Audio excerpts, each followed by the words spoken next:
A priest once came to Rabbi Bnei Menashe Jews and he told him, I understand you praise the Torah, that everything is in it.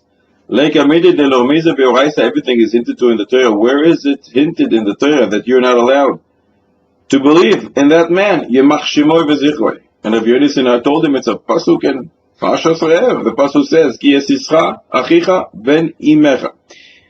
If your brother, the son of your mother, tries to tempt you, tries to seduce you to worship avodah zarah, following pasuk says, don't listen to him. Don't believe him. Why does the Torah say, your brother, the son of your mother? Doesn't he have a father? Here the Torah was alluding, if somebody comes, your brother, a Jew like you, and says, I have a mother, but I don't have a father, I didn't come from a father, says the Torah, don't believe him. Don't listen to him.